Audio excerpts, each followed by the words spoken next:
Boa noite a todos. Estamos chegando mais um ano, né, Fernando? 22 anos já? 22. Nós fazíamos reunião semanal, às 7 da manhã no hospital, e agora é só uma reuniãozinha mais light aí pelo Zoom. Mas obrigado, Marcelo, por você ter aceito esse convite, e obrigado a todos pela presença aqui no Zoom. Obrigado. Deixa eu apresentar para vocês, para quem não conhece, né, o Marcelo Teixeira Paceto. Ele é especialista em cirurgia e traumatologia bucomaxilofacial pela Unesp, lá em Araraquara. Ele é cirurgião e coordenador do serviço de cirurgia de traumatologia e bucomaxila lá do complexo hospitalar, aqui, né, de São Bernardo do Campo. E ele é especialista pelo Colégio Brasileiro de Cirurgia e Traumatologia Bucofacial e fellow de maxilofacial lá pela Universidade de Basel, na Suíça. Marcelo, brigadíssimo por você ter topado vir falar com a gente. Eu acho que essa interação otorrino-buco é uma interação que a gente tem que cultivar para a gente aprender muita coisa com vocês, né? Que vocês acrescentam muito acho que no conhecimento e na formação de qualquer otorrino. Mais uma vez, brigadíssimo. Obrigado, Fernando, pelo convite. Conheço já todos que estão aqui acompanhando a reunião. E essa interação realmente ela é muito importante e já existe, né, com a otorrinolaringologia lá do Hospital de Clínicas, né? Então, a gente tem realizado algumas cirurgias juntos, compartilhado conhecimento, atendido o paciente junto, e isso é muito bom para ambas as especialidades, tá? Eu vou compartilhar a tela aqui, então, Fernando, para a gente começar.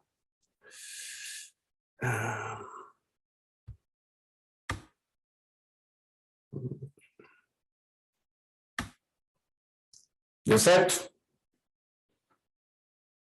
Então tá bom. Bom, o Fernando me convidou para falar um pouquinho de cirurgia ortognática, tá? Acredito que todos saibam o que significa. E eu vou fazer uma apresentação com alguns conceitos, alguns casos clínicos, falando um pouquinho de técnica, de diagnóstico, tá? Só para a gente tentar aí aprimorar um pouco o conhecimento, tá?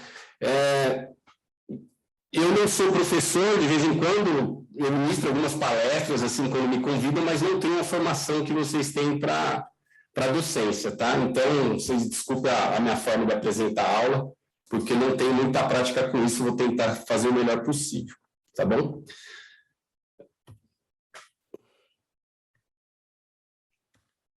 Se consigo agora passar o slide, né? Bom, então, eu sou coordenador do serviço de cirurgia, trabalho já no complexo, já tenho 17 anos, tá? E eu introduzi a cirurgia ortognática lá no Hospital Anchieta, acho que em 2006. De lá para cá, a gente tem realizado alguns casos, né? E tem adquirido um pouquinho de experiência em relação a esse tipo de cirurgia. Hoje, a nossa equipe, nós somos em 6 pessoas, né? Da doutora Lúcia, o doutor Renato, o Marcelo Chelotti, o doutor Ciro e o doutor Luiz, que são as 2 pessoas que foram contratadas esse ano para a equipe. Bom, uma definição da cirurgia ortognática é que a cirurgia ortognática é a ciência de diagnosticar, tá? E planejar e executar o tratamento cirúrgico nos maxilares, tá? Para corrigir uma deformidade dentoesquelética da face. Então, o princípio da cirurgia, o objetivo é tratar as deformidades dentoesqueléticas da face. Então, a cirurgia ortognática não tem uma indicação, como algumas pessoas falam, para tratar a articulação temporomandibular. Ela é específica para tratar as deformidades dentoesqueléticas da face, tá? Associado às estruturas esqueléticas, tratando também os tecidos moles e estruturas associadas, tudo isso combinado com planejamento, tá? E tratamento ortodôntico pré e pós-operatório. Então, é fundamental, para esse tipo de tratamento, o paciente fazer um tratamento ortodôntico prévio à cirurgia e um complemento do tratamento ortodôntico pós-cirurgia, tá? A maioria das deformidades dentoesqueléticas da face, elas acompanham com maloclusões dentárias com discrepância dos maxilares. Tem casos de maloclusões dentárias que não tem discrepância dos maxilares, que a ortodontia apenas resolve o caso do paciente. Mas em muitas dessas deformidades, as alterações oclusais ocorrem também devido às alterações esqueléticas da face. Então, um exemplo dessa paciente, tá? Uma paciente de classe 3, uma classe 3 severa, mostrando a oclusão dentária, tá? Essa é uma foto da paciente com os dentes encostados. Então, ela só encosta o dente posterior, tá? Então, você vê que ela tem uma mordida aberta, tem uma discrepância anteroposterior severa, e você dando uma analisada na face, ela tem uma deficiência na região do terço médio, um prognatismo mandibular, entre outras características clínicas, tá? Então, as maloclusões, as deformidades esqueléticas, elas apresentam maloclusões dentárias, na maioria das vezes, tá? Tem algumas deformidades que o paciente tem uma oclusão dentária boa, tá? Em classe 1, que a gente chama. Então, o paciente pode ter uma deformidade de um excesso vertical de maxila, o encurtamento da mandíbula, mas a situação do encaixe dentário dela está correta, do paciente está correto. Então, é um caso também que pode ser feito cirurgia ortognática, mas ela não acompanha de uma alteração oclusal, tá? A cirurgia ortognática, ela é chamada também de tratamento ortodôntico cirúrgico. A ortodontia, ela atua sobre os dentes e o processo alveolar, que é a estrutura do osso que sustenta os dentes, tá? E a cirurgia ortognática atua nos ossos basais, alveolares e anexos orais. Qual que é o objetivo do tratamento da cirurgia ortognática? É chegar numa oclusão dentária funcional, numa estabilidade oclusal, né? O paciente tem uma estabilidade no encaixe dos seus dentes, melhorar a saúde periodontal pelo contato dentário, fazer com que a articulação fique mais funcional, não que ela trate diretamente a articulação temporomandibular, mas pode ser uma consequência da cirurgia, um resultado bom para a articulação. Que a cirurgia também gere uma harmonia facial e que o paciente tenha satisfação do tratamento. Então, esses são os objetivos que a gente tem que conseguir alcançar com o tratamento ortodôntico cirúrgico, a cirurgia ortognática. A melhora da estética facial e na função mastigatória frequentemente são inseparáveis no objetivo do tratamento com a cirurgia ortognática, tá? Esse artigo aqui, de 1991, ele fala que a melhora na estética facial por razões psicológicas podem ser importantes na motivação do paciente para a cirurgia ortognática do que a melhora na sua função mastigatória. Então, às vezes o paciente ele procura uma cirurgia ortognática para melhorar a sua parte estética, ele acha que tem mais importância a melhora da estética facial do que da função mastigatória, tá? Então, nesse artigo, eles têm uma casuística de que os pacientes preferem, acham que a estética está acima da função mastigatória, tá?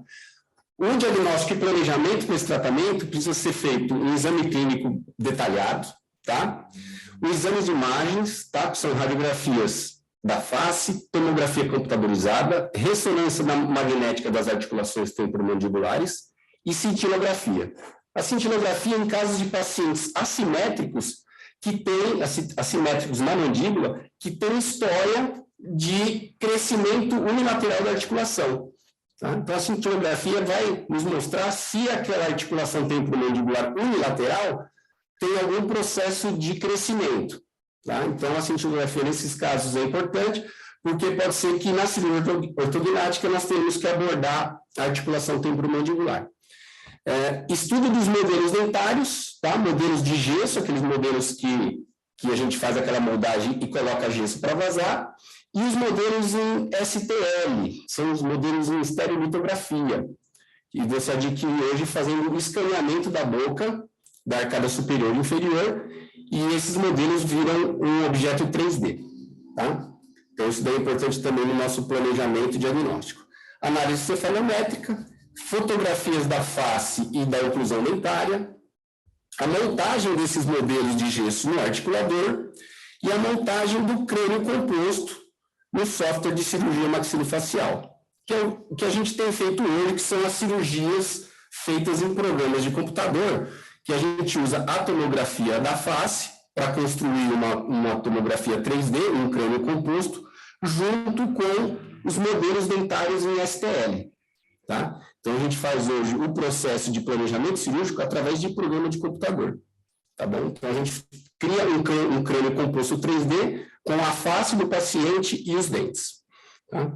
E o importante também no diagnóstico e planejamento é considerar as alterações dos tecidos moles, tá? Nas considerações dos tecidos moles, o que é importante a gente saber? Que o movimento dos maxilares vai gerar uma alteração na posição dos lábios, na exposição dos dentes, no repouso e no sorriso, na proeminência nasal, na região do dorso nasal, principalmente cirurgias de maxila.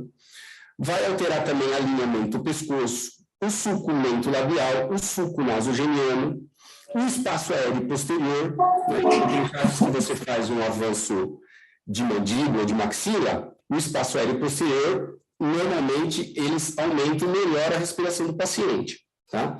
E também observar a região do ângulo da mandíbula. Então, essas estruturas, com a manipulação, fazendo a realização dos movimentos dos maxilares, essas regiões, elas são alteradas.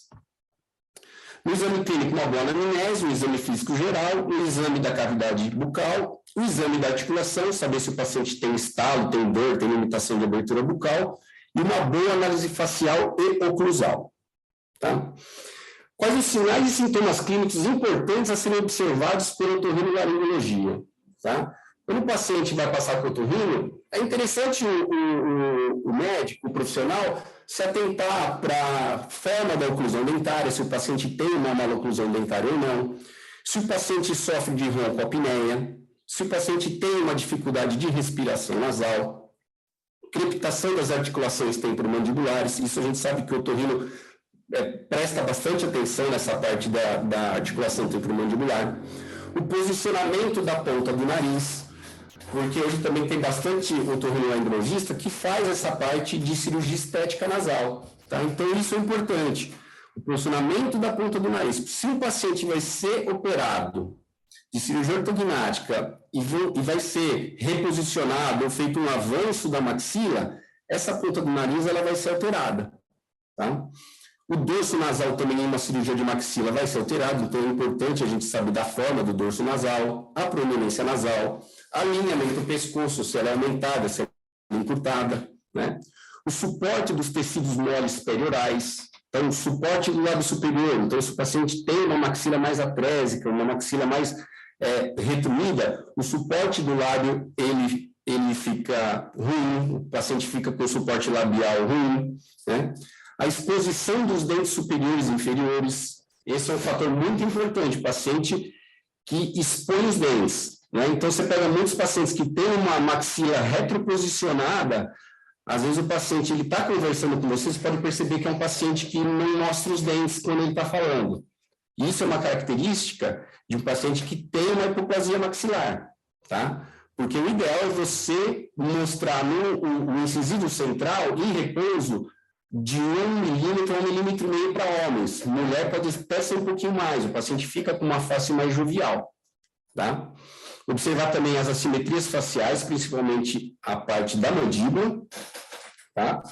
E se atentar também à anatomia do palato mole e úvula. Então, tem pacientes que têm uma maxila para trás, né, retroposicionada, que o paciente tem uma dificuldade respiratória, queixa de ronco, tá? E muitas vezes pode ser que seja indicado uma cirurgia na úvula e no palato mole, mas ele também tem a necessidade de fazer um avanço desse maxilar, tá? Então, isso é muito importante saber, observar a oclusão dentária, né, para ver se esse paciente tem uma indicação. Então, o diagnóstico do otorrino com cirurgião bucomaxilo, nesses casos, é muito importante. Então, você vai pegar um exemplo desse, por exemplo, você pega um paciente que tem um lábio superior retruído, provavelmente uma queixa respiratória, tem uma maloclusão do tipo classe 3, a mandíbula é mais anteriorizada do que a maxila.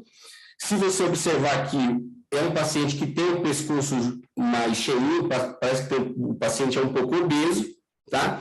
Então, você vai trabalhar como um caso desse?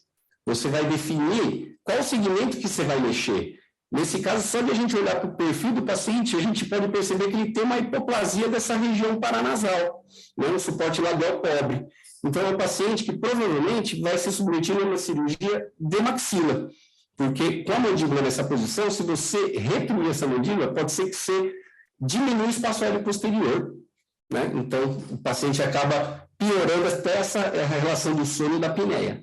Então, esse paciente foi submetido a uma cirurgia de avanço de maxila e o resultado pós-operatório é esse. Então, ele ganha o suporte labial, o vermelhão do lábio superior, ele melhora a sua exposição, o nariz, a proeminência nasal do nariz, esqueci de ligar aqui a ponteira, né? Essa proeminência nasal, ela fica diminuída, né, em relação à face anterior, né? O lábio fica mais alinhado, né? Então, se você falar, é um paciente que operou só o maxilar superior, né? E o resultado foi esse daí, provavelmente com melhora respiratória.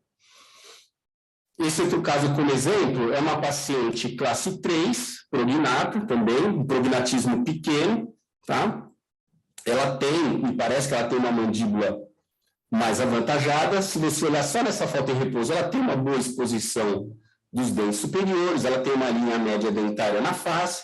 Foi um caso que nós optamos em fazer só uma cirurgia de mandíbula nela, tá? Então, esses fatores aqui é importante você observar. Um caso desse, que o cirurgião bucomaxilo definiu em fazer uma cirurgia de um segmento só, por exemplo, só operar a mandíbula, fazer um recuo da mandíbula, é um caso que você pode até se atentar em fazer uma rinoplastia, fazer uma cirurgia de preenchimento na região paranasal, que é um complemento da parte estética do paciente.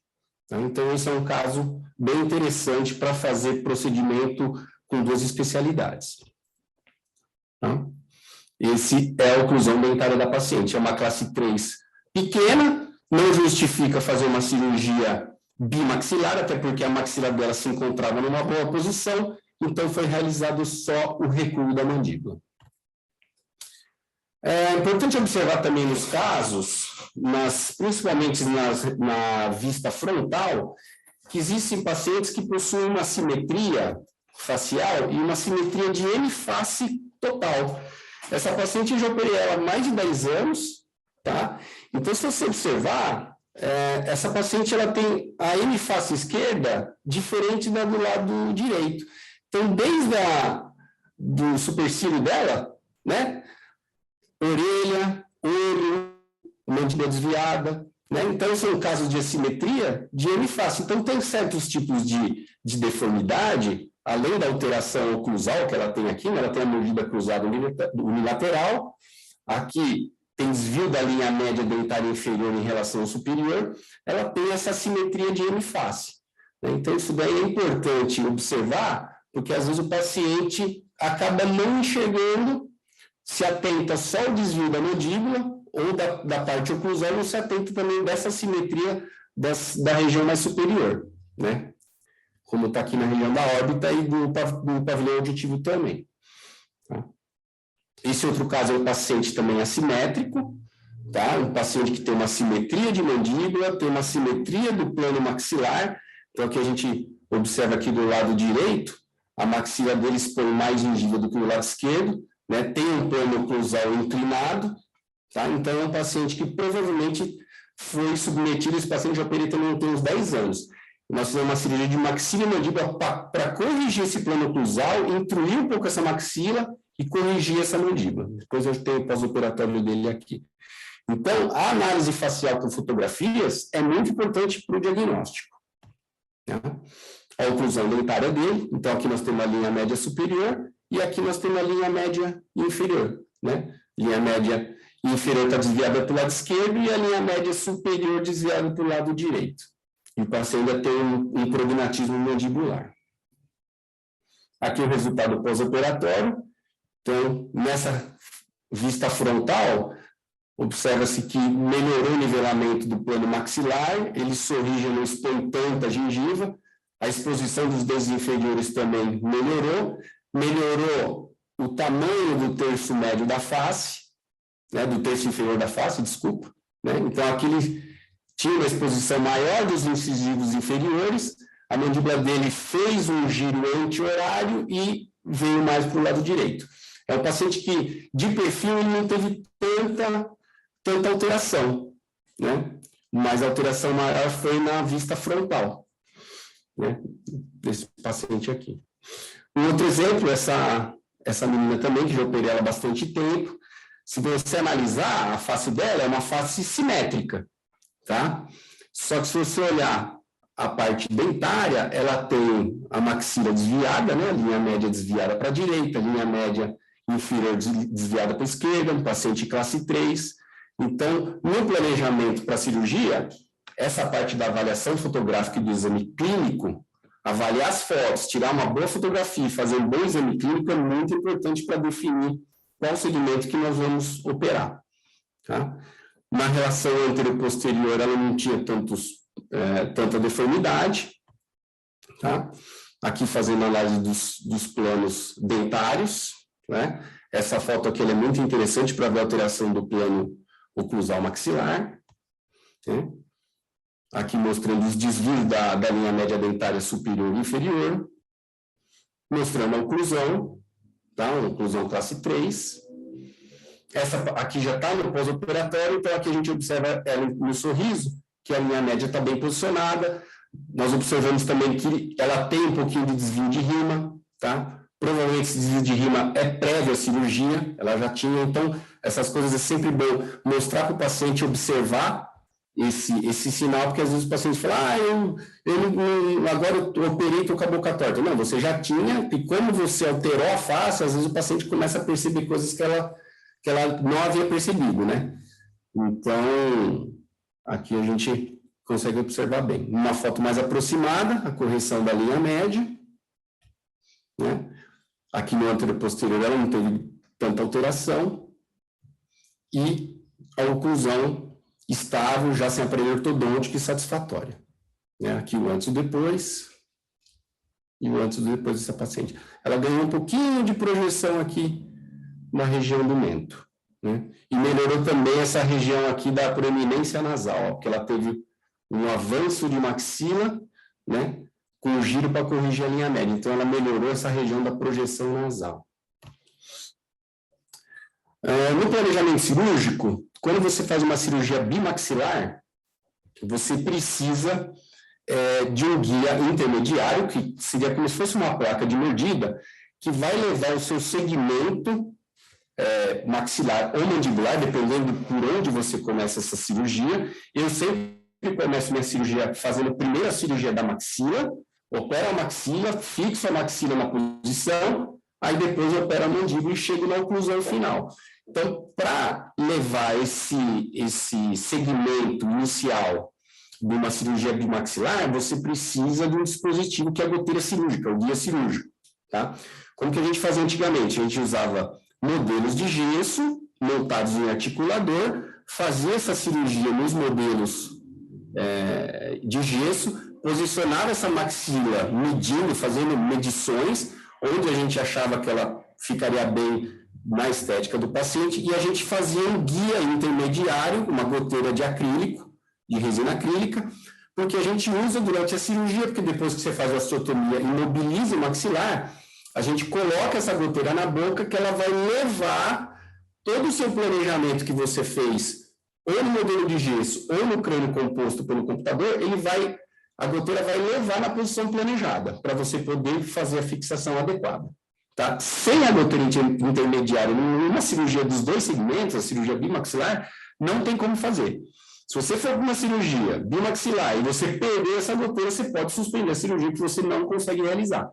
Cirurgias de um segmento só, que você vai chegar na oclusão final, se o paciente tiver um encaixe dentário bom, você não precisa nem de goteira, porque você vai soltar o segmento, posicionar o segmento em cima do segmento fixo, que não foi realizada a osteotomia, você vai chegar na oclusão final e você vai fazer sua fixação. Tá? Esse é o guia que eu estava falando, o guia em resina acrílica, que é feito no modelo de gesso, e com os planejamentos pelo software, usando a tomografia e os modelos dentários no STL, esses programas, eles geram essa goteira intermediária que depois você faz uma impressão na impressora 3D. Então, você faz a sua cirurgia no computador, o programa gera um guia cirúrgico que é a relação dos dentes superiores com os dentes inferiores, aí você faz a impressão em resina ou em monofilamento, leva para a cirurgia para você poder utilizar e transferir todo o seu planejamento realizado no modelo de gesso ou no computador para a cirurgia, né, no transoperatório. Nós utilizamos também de traçados predictivos em radiografias de perfil, tá, para a gente poder fazer o traçado, ver se a mandíbula vai ter um giro anti-horário, se ela vai girar horário, principalmente no anteroposterior, no sentido anteroposterior. Tá? Para a gente fazer a cirurgia no gesso, a gente utiliza desse dispositivo chamado arco facial, que faz uma relação da maxila com a base do crânio, tá? Para a gente poder montar no articulador semiajustável. Faz as medições, né? Vai anotando, corta os modelos, coloca na posição que você acha adequado, mede de novo, fixa, e depois você gera a cirurgia da maxila, tá? Para você poder confeccionar o guia cirúrgico intermediário para depois você fazer a oclusão final. Tá bom? Aqui, ó. Operou em cima, operou embaixo, cirurgia de modelo pronta. Isso a gente fazia antigamente, tem gente que faz ainda, mas com os dispositivos de tomografia, os softwares de planejamento cirúrgico, hoje você tem uma previsibilidade muito melhor do que você fazer no modelo de gesso, tá? Então, aqui mostrando alguns casos de cirurgia em crânio composto, utilizando a tomografia, que você transforma o crânio num objeto 3D, tá? A gente faz a sobreposição dos dentes aqui, que eu estou mostrando, da maxila. Esses dentes, você pode ver que eles têm uma qualidade melhor de imagem do que o próprio crânio, porque esses dentes aqui são dentes STL, em estereolitografia. A gente vai fazer a impressão desses dentes depois. Então, isso aqui é feito com scanner intraoral, e aí a gente monta o crânio composto sobrepondo esses dentes aqui em cima dos dentes da tomografia. Por que é feito isso? Porque você tem que ter um guia preciso. A tomografia não gera uma imagem precisa dos dentes, então você precisa fazer essa substituição dos dentes do objeto tomográfico para os dentes STL. Então, nesse caso aqui, na tela do lado esquerdo, nós temos o caso sem operar, com as osteotomias já desenhadas, tanto da mandíbula quanto da maxila, e aqui a gente tem já, nesse desenho do lado direito, a maxila operada. Então, você observa aqui, essa maxila lá abaixou de um lado, o útero do outro, e se a gente for observar na região, no anterior posterior, ela veio para frente também. Então, nessa fase, a gente gera o guia intermediário. Tá? Então, aqui a gente observa uma imagem de perfil, aqui sem cirurgia ainda, só com as osteotomias desenhadas, aqui já a maxila na nova posição, já com a mandíbula também finalizada, já operada. Então, observa-se que na cirurgia de maxila, a espinha nasal, ela muda de posição. Tá? Então, isso é muito importante levar em consideração em relação às cirurgias de rinoplastia em pacientes que vão ser submetidos à cirurgia ortognática de maxila. E o interessante do planejamento pelo computador é que você tem uma visão muito melhor do que o modelo de gesso. Então, em casos de assimetria, você consegue até fazer a reconstrução do tecido móvel do paciente, posicionando os dentes em STL nesse programa, e aqui você consegue observar, num paciente assimétrico, a mandíbula está em cinza, a mandíbula sem ser operada, né? Já com a nova posição da mandíbula já operada. Então, você mostra o tanto de avanço que essa mandíbula vai ter e se a correção vai ficar adequada. Então, ajudou muito esses programas para melhorar os resultados cirúrgicos. Tá? Durante a cirurgia, no preparo do campo operatório, nossos pacientes são submetidos à anestesia geral com intubação nasotraqueal e principalmente utilizando esse tipo de sonda, tá? Porque ela tem uma curvatura adequada, ela não força a asa do nariz, não eleva o nariz, e esses pontos de referência é importante para a gente. A gente faz também uma fixação externa, a gente coloca um fio de Kirchner fixado aqui na região da glabela, porque em cirurgia de maxila, isso para cirurgia de maxila, a gente faz uma medição desse ponto até o dente superior. Aqui nesse slide a gente mostra que antes de começar a cirurgia, tá? Essa aqui é uma foto antiga, de 2002, então a gente usava com Vidini ainda aqui. Então, você faz uma medição desse pino guia, que está fixado na glabela, a um ponto da região dos dentes superiores, porque tem movimento, a goteira, o guia cirúrgico intermediário, ela leva o nosso maxilar, o nosso segmento móvel, para frente ou para trás ou para o lado. Mas essa altura da face, esse posicionamento, quem vai nos guiar é justamente essa medida aqui que a gente está fazendo. Então, quando você coloca a goteira, bloqueia o paciente, aí você vai manipulando todo o complexo maxilar e mandibular fixado com a goteira intermediária, você vai levando o paciente no côndilo na posição, aí você vai vendo as interferências ósseas. Então, se você planejou que esse maxilar vem para frente e abaixa 3 milímetros, essa marcação aqui de inicial, se ela estava marcando 70, depois da osteotomia do bloqueio, você tem que posicionar a tua mandíbula corretamente na cavidade e esse paquímetro tem que estar em 73. Mesma coisa se for fazer um reposicionamento superior da maxila, tá? Então, isso daqui que vai, essa medida que vai levar a maxila em relação para cima e para baixo, tá? As osteotomias de maxila, elas normalmente são as osteotomias do tipo Lefort 1 e acompanhadas de cirurgias segmentadas anterior ou posterior da maxila. Existem cirurgias da maxila que são osteotomias do tipo Lefort 2, só que é mais difícil de fazer, não é tão comum de fazer, e tem osteotomias também alta do terço médio da face, que são de pacientes que já têm uma deformidade mais da região orbitária.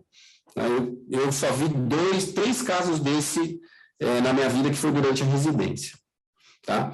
Mas, normalmente, as osteotomias são do tipo Lefort 1, osteotomias com degrau mais baixo, com degrau mais posterior, ou osteotomias tradicionais lineares, tá? O acesso cirúrgico dessa cirurgia é tudo fundo de sulco vestibular, né? Então, você tem essa incisa mucosa, faz o descolamento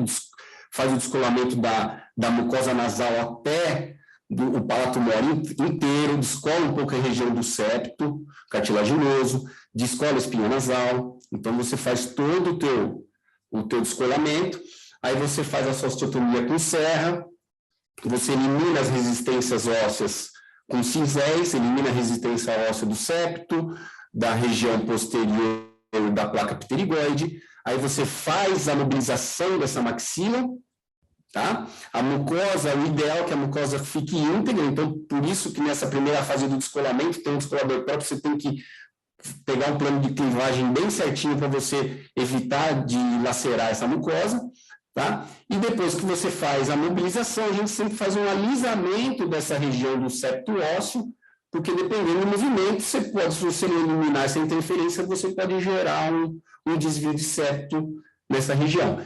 Removendo algumas interferências ósseas também, dependendo do movimento que a maxila vai fazer, tá? Aqui tem um videozinho, não sei se vai rodar, eu acho que não vai rodar. Esse vídeo é um videozinho mostrando a maxila em movimento, mas acho que não vai rodar aqui, tá? Não vai rodar. Bom, aqui mostrando o planejamento da cirurgia, tá? Nas cirurgias, dependendo do movimento, a gente faz também a remoção de uma parte do septo cartilaginoso, tá? Então, nessa foto a gente mostra a osteotomia Lefort 1, espinha nasal, fazendo a remoção do septo, principalmente nos casos de intrusão da maxila, tá? A fixação da maxila é feita com placas e parafusos, chamada de fixação interna rígida, tá? E, de preferência, colocar algum fragmento de osso na interface da parte fixa da parte que foi osteotomizada para você conseguir um reparo ósseo dessa região, tá?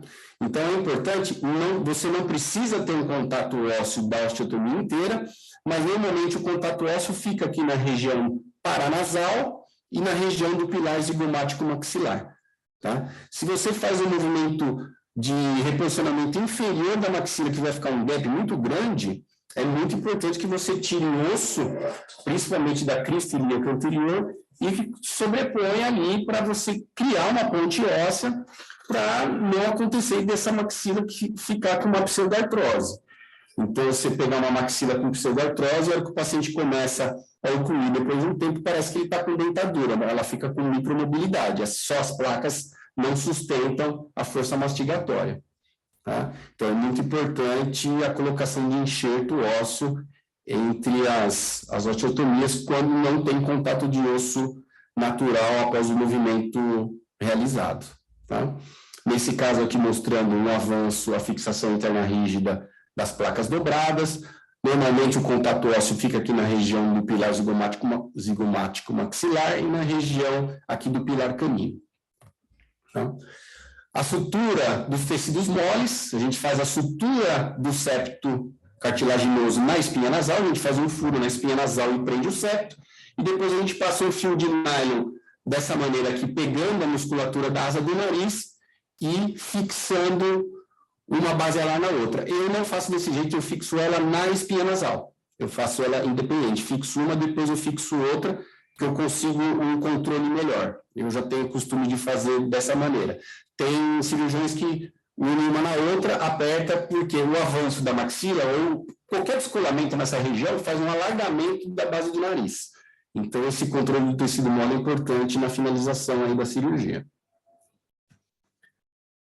Falando um pouquinho de osteotomia da mandíbula, a maioria dos casos é feita essa osteotomia sagital bilateral da mandíbula, tá? Que foi preconizada em 1957, hoje ela já tem algumas modificações, mas esse desenho aqui mostra uma osteotomia bem tradicional utilizada. Hoje a gente faz uma osteotomia um pouco mais curta, com essa osteotomia, em vez de ser vertical, ela um pouquinho mais inclinada para trás. Mas aqui mostra essa osteotomia tudo feito por dentro da boca, né? Ela começa ali na região da entrada do canal mandibular, desce para o vestibular e acaba realizando essa fratura para poder fazer o movimento desejado. Nessa imagem aqui mostra, nesse pontilhado preto, onde inicia o corte, tá? Aí você vem aqui pela posição do trígono retromolar e desce pela região vestibular. Hoje tem osteotomias que o pessoal já faz uma osteotomia abaixo da entrada do nervo, são as osteotomias mais curtas, só que ela não é indicada para grandes movimentos da mandíbula, principalmente o movimento de avanço. Aqui mostrando a imagem da osteotomia, e aqui a imagem da osteotomia já fixada. Em relação à fixação da mandíbula, a gente pode fixar com parafuso aposicional, sem placa, só apenas com parafuso, ou você pode fazer uma fixação híbrida, que é com parafuso interposicional e utilizando também placa e parafuso. Aqui na radiografia, só como exemplo, mostrando o parafuso fixando o segmento condilar no segmento dentário bilateral. Também, dentro da cirurgia ortognática, também temos as mentoplastias. A mentoplastia ela não é considerada cirurgia ortognática, mas em muitos casos que o paciente vai para a cirurgia ortognática, acaba fazendo a mentoplastia, que é um refinamento do processo da cirurgia. Tá? Então, a mentoplastia está indicada quando a porção do queixo tem uma presença desarmônica, né, com as demais áreas da face, e essa desarmonia pode ser em relação anterior-posterior, lateral, na altura do queixo, em caso de assimetria de mandíbula. Às vezes você corrige a assimetria da mandíbula fazendo uma alteração do encaixe dos dentes, mas às vezes você precisa dar um retoque, porque também essa região do mento ela está também assimétrica. Então, você precisa fazer uma osteotomia ou utilizar de algum outro dispositivo para que você melhore a estética do paciente. Então, ela não é uma cirurgia funcional, ela é uma cirurgia de complemento mais estético. Tá? Ela pode ser realizada em conjunto com a cirurgia ortognática ou mesmo tem pacientes que só vão ser submetidos a procedimento único e exclusivamente de mentoplastia. Né? Aqui mostrando alguns cortes da mentoplastia, você faz algumas marcações, mede, então você pode fazer alguns movimentos dessa região do mento. Tá? Tem alguns outros tipos de mentoplastia também, que eu acabei não colocando aqui, mentoplastia que vem, pega um pouquinho também da base da mandíbula, tá? Mas aqui, só para exemplificar, você consegue fazer essa alteração do posicionamento do mento, principalmente em casos de assimetria, como tem mostrado aqui nessa figura aqui, né? Então, a mentoplastia ela serve para melhorar o refinamento estético do paciente. Então, você consegue fazer isso também no crânio, no crânio em 3D, tá? No objeto 3D do crânio, tá? E esses softwares de planejamento cirúrgico, eles também produzem, além dos guias oclusais, eles também produzem guias de corte e guias de posicionamento do mento, tá? Então, esse caso aqui foi feito um reposicionamento inferior do mento, né? E foi colocado biomaterial nesse gap que ficou da osteotomia aqui, tá bom? E fixado com placa e parafuso, tá? Aqui o resultado pós-operatório. E aqui o resultado pós-operatório da região do mento. Então, essa paciente não foi submetida a cirurgia ortognática, foi apenas cirurgia na região do mento, mentoplastia. Então, ela teve aqui uma melhora do terço inferior da face dela, que era um pouquinho encurtado. Podemos também utilizar implantes para fazer aumento de algumas regiões da face.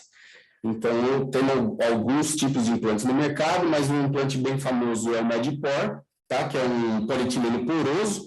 Ele é biocompatível e ele, por ele ser poroso, cresce um pouco de tecido fibrovascular na sua estrutura. Ele é utilizado fixando com parafuso na região do osso. Tem vários formatos, tem para órbita, tem para o mento, tem para a região paranasal. Eu coloquei alguns exemplos. Então, por exemplo, esse da região da fossa canina, paranasal, se você pega um paciente parecido com aquele primeiro caso, que você só opera a mandíbula, mas você acha que ela precisa melhorar um pouco essa região paranasal com preenchimento, você pode fazer uma cirurgia de ortognática de mandíbula para melhorar a oclusão dentária, e você pode utilizar desse tipo de implante para melhorar aquela região da porção paranasal, e também pode, em conjunto, fazer uma rinoplastia no paciente. Então, você tem para essa região paranasal, você tem para a região do dorso nasal, região do ângulo da mandíbula, região aqui do zigoma. Então, tem vários modelos, isso aqui é moldável, você corta e você vai adaptando ele no crânio. Tem de vários tamanhos também, né? Então, é um recurso para ser utilizado para melhora da estética, tá? Vou passar alguns casos clínicos. Esse paciente aqui é um antes e depois de cirurgia de avanço de maxila, tá? Então, você observa que o terço médio da face do paciente é bem pobre, né? Esse paciente teve um avanço de 10 milímetros da maxila, foi realizado também com enxerto ósseo de crista ilíaca para fixar essa maxila. Essa aqui é a oclusão do lado esquerdo, a oclusão pré-operatória, e depois a oclusão pós-operatória. Esse paciente aqui foi submetido a uma cirurgia bimaxilar, de avanço de maxila com recuo da mandíbula e um giro anti-horário da mandíbula. Então, nessa vista frontal, que a gente consegue perceber que a região do mento, tá, diminuiu, mas não foi através de mentoplastia, foi porque a mandíbula ela fez uma rotação anti-horária e ela acabou encaixando melhor atrás dos dentes. Então, ele era um paciente classe 3, que tinha uma mandíbula mais verticalizada, essa mandíbula recuou e fez um giro anti-horário, e isso leva também à diminuição do terço inferior da face. Então, essa era a oclusão inicial pré-operatória e a oclusão final pós-operatória. Essa paciente também é uma paciente classe 3, foi feita uma cirurgia de recuo de mandíbula com giro anti-horário, só que essa paciente ela tinha um mento bem pontudo, e a gente fez uma cirurgia de mentoplastia para diminuir um pouco da altura do mento. Então, aqui está o resultado pós-operatório dela. Aqui é a oclusão dessa paciente inicial, ela tinha um desvio de linha média, a mandíbula foi para trás, girou um pouquinho para o lado esquerdo, fez um giro anti-horário para ter um encaixe dentário, e aqui é a oclusão finalizada já sem aparelho ortodôntico. Essa paciente foi submetida a uma cirurgia bimaxilar, é uma paciente classe 3, aqui é o antes e depois, do lado esquerdo antes, dá para observar bem aqui a região de deficiência do suporte labial, da região paranasal, tá? E aqui o pós-operatório dela já tardio, com uma melhora aí da parte estética. Então é isso, deu uma corrida, muito obrigado pelo convite, espero que todo mundo tenha gostado e estou aberto aí para os questionamentos. Obrigado, Fernando. Marcelo, eu achei que você pega o rosto e você monta de novo, é um quebra-cabeça, né? É muito interessante, eu não imaginava que fosse tudo isso, viu? Muito legal, parabéns. E outra coisa, você tem uma didática impressionante. Você falou que não está acostumada a dar aula, mas a sua aula foi muito boa. Obrigado. Vindo de você, o elogio total. Obrigado. Foi bem legal. Mas o planejamento 3D da cirurgia ortognática melhorou muito os resultados, né? A gente consegue enxergar nesses programas. Você faz o corte da osteotomia da mandíbula, você posiciona o segmento dentário, então você consegue saber onde tem interferência do osso na nova posição que o dente vai ficar. Então, assim, o que acontece? Quando você vai fazer uma cirurgia da mandíbula, se você não eliminar essa interferência, na hora de você fazer a fixação com o parafuso, e você apertar o parafuso, o que acontece? O côndilo, ele acaba sofrendo um torque por causa dessa fixação rígida. Então, o côndilo acaba saindo um pouco da fossa, só que isso o paciente está bloqueado no transcirúrgico. A hora que você vai acabar a cirurgia, que você vai abrir para conferir a mordida, o que acontece? O côndilo volta à posição, o paciente fica com a mandíbula torta. Aí você fala, mas por quê? Eu coloquei ela certinho, eu desbloqueei o paciente e o paciente voltou com a mandíbula torta. Porque na hora de você fazer a fixação, tinha alguma interferência que na hora de você fixar o côndilo saiu, por estar bloqueado com a parte fixa, você não percebe. A hora que você solta, o côndilo encaixa de novo, esse paciente fica com a mandíbula torta. Então, é um filo muito grande que você tem que ter o posicionamento do segmento condilar na hora de fazer essa fixação e ver onde tem desgaste para você ir desgastando e chegar passivamente na hora de você fixar, você não dá torque na articulação. Então, essa parte da cirurgia de mandíbula é bem complicada, assim, e é a experiência que você vai adquirindo com outras pessoas, você operando, que você vai melhorando os casos, né? Bom, Marcelo. Bom, eu vou abrir para o pessoal, quem quiser fazer pergunta, enquanto... queria fazer uma pergunta. Além da queixa estética, porque eu acho que essa aula foi incrível pelo seguinte, porque a gente, como otorrino, a gente, às vezes, não indica, se não prestar atenção em tudo que você colocou, né, das classes, né, de mandíbula, do alinhamento dos dentes superiores e inferiores, às vezes você examina, a gente faz horoscopia todo dia, mas raramente eu acho que alguém presta atenção nisso. E até para falar para o paciente, você percebe isso, né? Porque às vezes ele não para você. Além da queixa estética, um cara que tem esses tipos de alterações, o que ele se queixa no consultório do buco? Além da parte estética. Eles queixam de dificuldade de mastigação. Entendeu? A maioria das pessoas tem dificuldade de mastigação.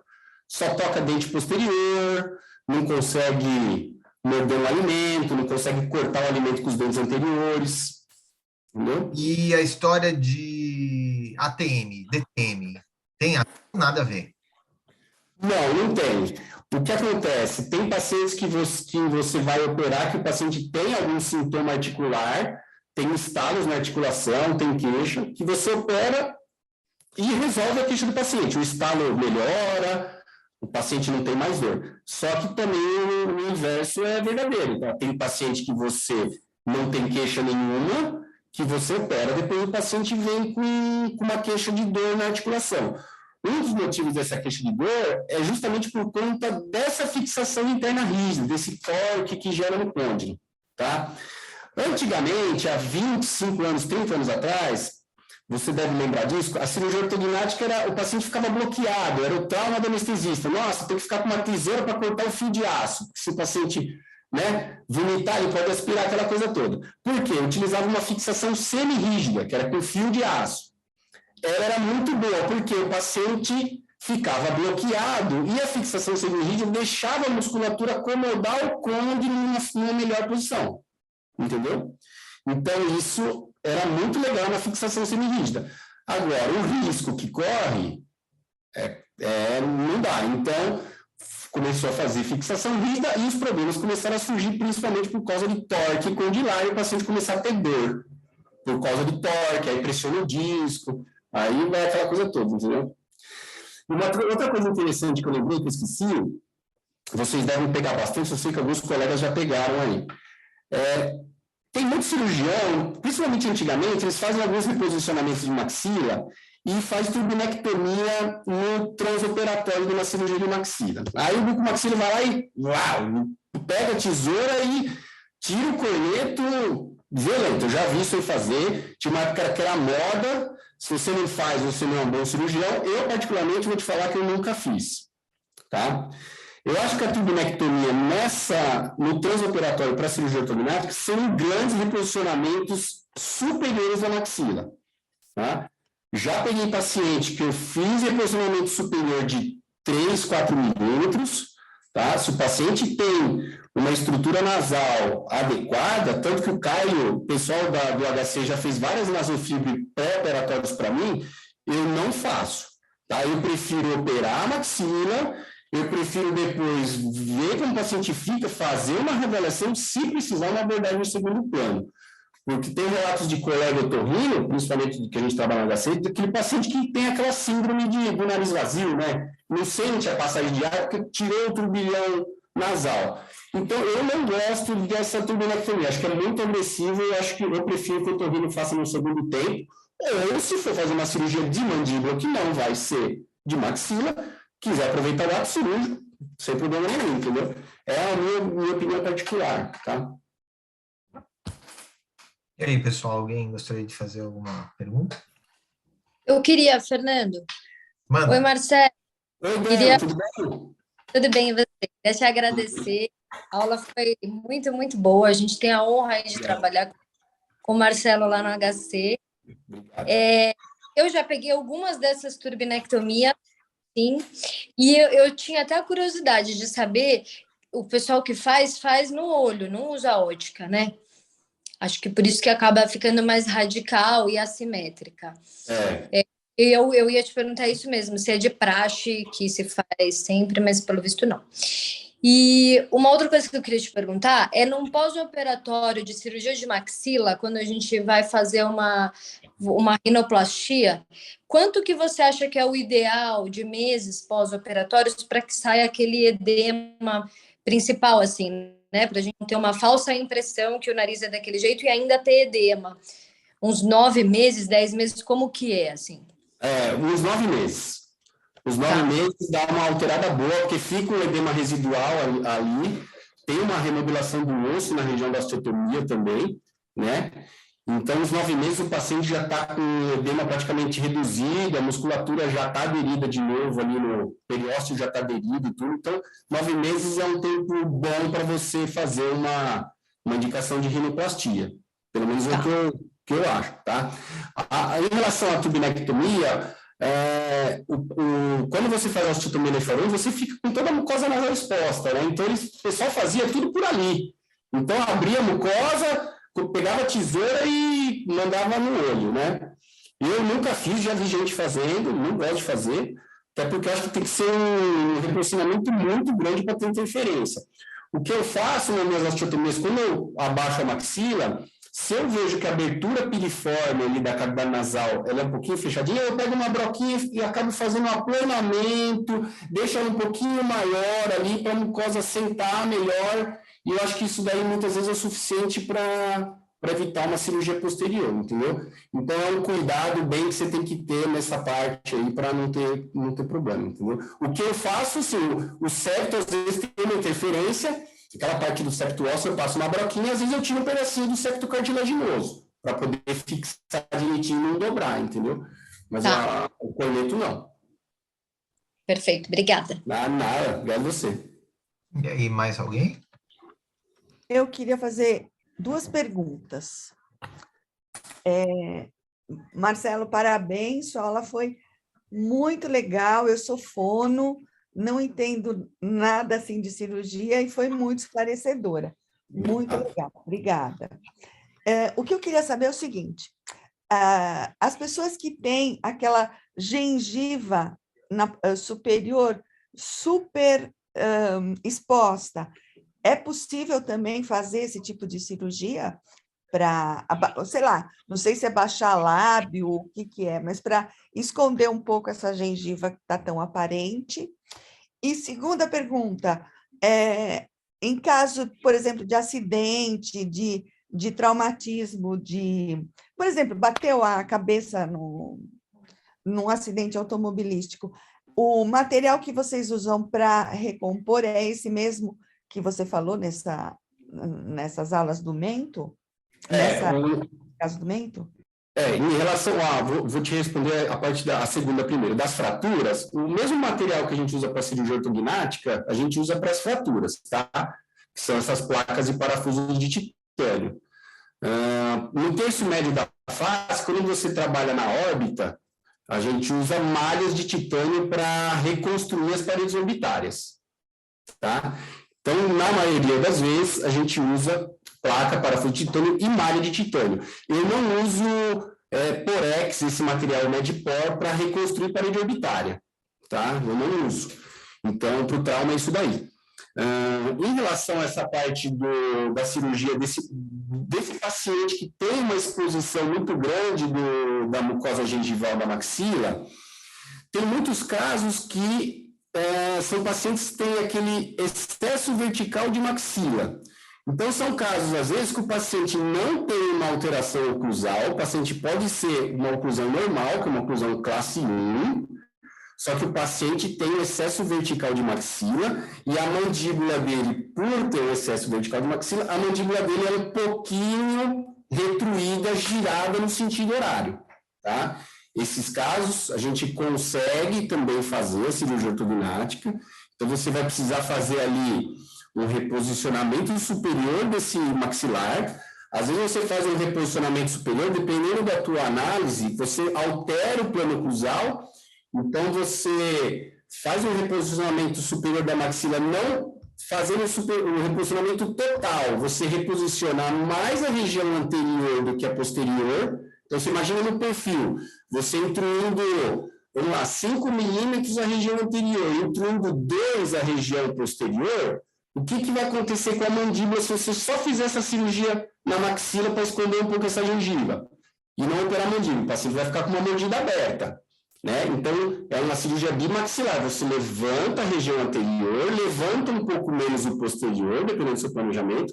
Aí você faz uma osteotomia da mandíbula, a mandíbula vai avançar e girar para fechar essa mordida aberta no sentido anti-horário. Então, ela vai ter uma diminuição do terço inferior da face. Tá? Então, nesses casos de excesso vertical de maxila, essa cirurgia também é possível de fazer. E muitas vezes ela tem uma oclusão classe 1, tá? Outro diagnóstico também que a gente tem que ver é que tem casos que o paciente tem uma exposição gengival no sorriso ou em repouso, que é por conta de encurtamento do lábio. Então, às vezes, técnicas fonoaudiólogas para melhorar essa tonicidade do lábio também ajuda. E tem casos que o paciente tem o lábio encurtado e ele tem incisivos, os dentes superiores também pequenos. Então, em vez de você fazer essa cirurgia de reposicionamento maxilar, você pode fazer uma cirurgia de gengivoplastia. Então, você pode fazer a medição dos dentes e você tirar uma faixa dessa gengiva inserida. Às vezes o paciente tem uma gengiva inserida maior que 5 milímetros. Então, você consegue fazer uma gengivoplastia ali no arco gengival do dente. Então, você faz uma cirurgia de gengiva de 3, 4 milímetros, aumenta o tamanho dos dentes, melhora essa tonicidade do lábio, com o exercício o paciente vai resolver esse problema. Então, são diagnósticos diferentes, entendeu? Mas os dois casos são parecidos por conta que é o que incomoda, né? Eu dou um sorriso, mostra a gengiva. Tem que ver se é o excesso vertical ósseo ou se é o excesso de gengiva inserida e dente encurtado. Tá ótimo, muito obrigada. Parabéns. Parabéns pela aula. Obrigado. Mais alguém? Eu queria fazer uma pergunta rápida para o Marcelo. Oi, Prats. E aí, Marcelo, tudo bem? Excelente aula, hein? Parabéns. Muito boa. Obrigado. Parabéns. A minha pergunta é mais ou menos simples, só para reforçar o que a Daniela Sintra já comentou, porque a gente ouve eventualmente questionamentos a esse respeito.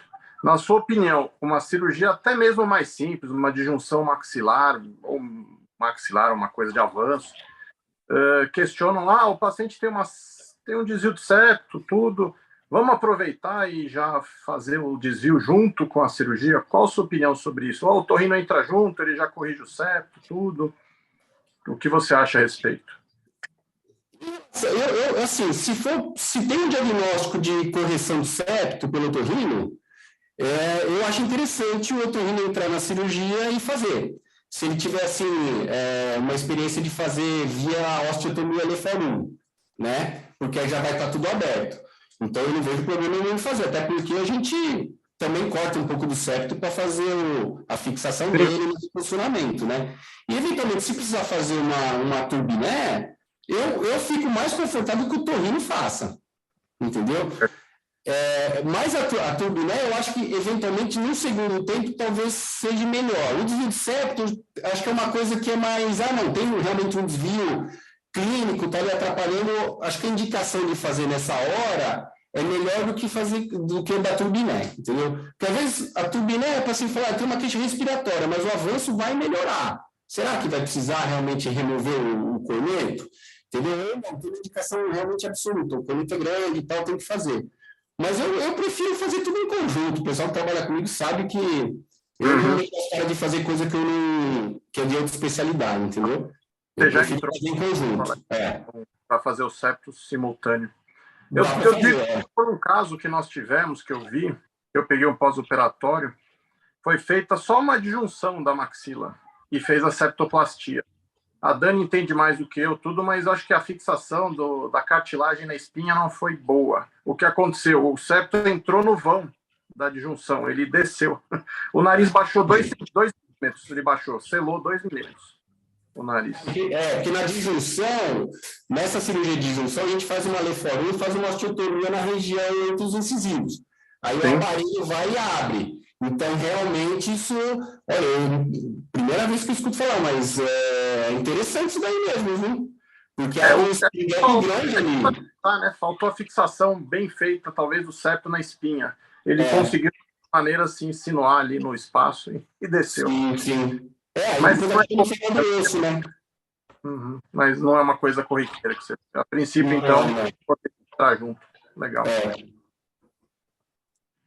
O Prats, e lembrando que a intubação é pelo nariz, né, que a bucomaxilusa. Então, para a gente corrigir total, fazer uma turbiné bem feita, fazer todo o septo, tudo, o ideal é que faz a parte da bucomaxilo, troca para intubar pela boca, e aí eu não sei nem o anestesista se é ok, né, intubar pela boca, ainda com a fixação tão recente, né?